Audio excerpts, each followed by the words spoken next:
we just finished up the Locker Room first project, because it's broken up into two, from my understanding.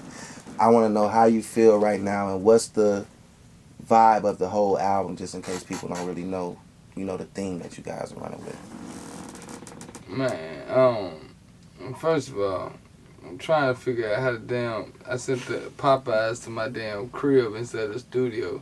Goofy stuff. It's like $40. I sent to the house. It don't even matter, but I need it to hear too though. Bet. That's what I'm trying to figure out. We're trying to make sure you fed around here. So overall, that shit just hit me. Your priority order is almost here. Talking about my house. This is Miami. You know what's going on. This shit crazy. Overall, though, what y'all trying to capture with this album, man? Like, what's the focus, main focus? Man, honestly, it's crazy because like before I linked up with Will, it's like I had been talking about this concept. I've been making music a long time.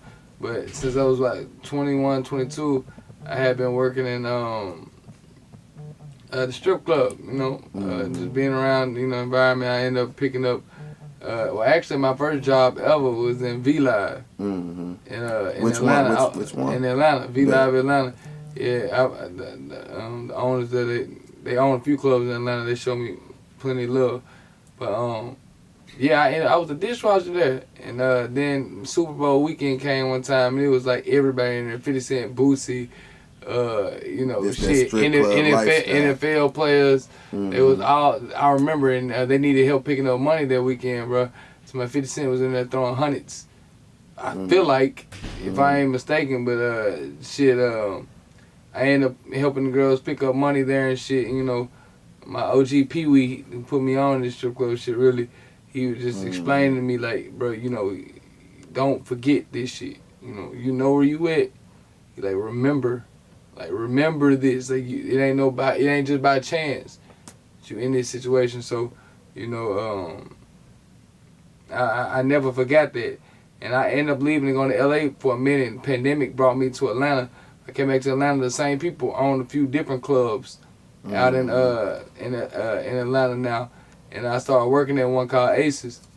And, man, this pandemic time, folks had them loans, man. I'm telling you, money was crazy. PPP crazy. Whatever they want to call it, this money shit was crazy. This money shit was crazy. So overall, you saying you had a chance to... Hey, I got to take this call real quick. Bet, Uber Eats. No, it's takeover. It's takeover. Hey, I'm doing a little interview right now. What you got going, bro? Yeah. I'm on my way. Bet. You finna pull up? Yeah, I've been talking to him. Say no more. I'm at the studio. 20 minutes. Alright, that man. Alright, say no more. You fresh in here. You fresh. That's what I was finna say. You fresh. I'm fresh. Nigga, I ain't fresh. Nigga, I ain't even got a belt on. Nigga, I'm talking about the chains, nigga. But I got this Hennessy in my body. You might not admit this, nigga. That's what I need, bro. I'm damn near finna grab something. I ain't got time. You ain't got to. You ain't got to grab nothing. See ya. Bet it up. Hey, I'll be there in the 20. Say no more for a bit. Alright. Ready. Got my coffee. Look at you, bro. You funny as fuck. Alright, bro. Alright, yeah. But so I was saying, my dog, he just told me, don't forget where you at. Don't take for granted this time. I'm sorry just to ramble on it, but I remember sitting up in V-Live, me and him, we was, in there, he a DJ now out here in Miami at Club Allure. But me and him used to just sit up in there like after hours, nigga, me and this nigga was down there sleeping in this joint, bro, like, and he and just absorbing that lifestyle. I never forget it. And that was the beginning of me seeing how these girls live. I know I skipped way back because I had already brought y'all back to Atlanta this last time, but man, I just thought about it. This shit was crazy. This shit crazy. This shit that hit me really emotionally all the times, everything I learned at the moments. But I went to LA, and then during the pandemic, I used to hit strip clubs out there in LA, but I wasn't still aware of what I had came across, what I had been blessed to see. I came back to Atlanta, pandemic, can't nobody find jobs, can't nobody find money, I found love back you know, at the club, and they still remember me, brought me back in, and man, shit. If you needed to make some money during that time, that's where you was supposed to be. You know, the girls was making money. You know, me and a couple other dudes that worked in the club was making money, and you know, I built relationships with them girls, and it go back deep, cause you know, at that, you know, girls are arguing and shit like that. You know, it'd be arguing with the girls sometimes, but you spend so much time with somebody every night, cause you in that club every night when money like this coming. You get close to these people, and yeah, man. At the time, I had been dating a girl, and she was a girl at that time. You know, I had met her in L.A., but she was dancing out there, Crazy Girls. She ended up coming to Atlanta with me, and you know, now that's the mother of my child. You know, crazy story. But she came and worked with me a couple times in Atlanta. Me and her, you know, I ain't even tapped in. You know, I've been doing music. She said you should go out to Miami. She was telling me the vibe.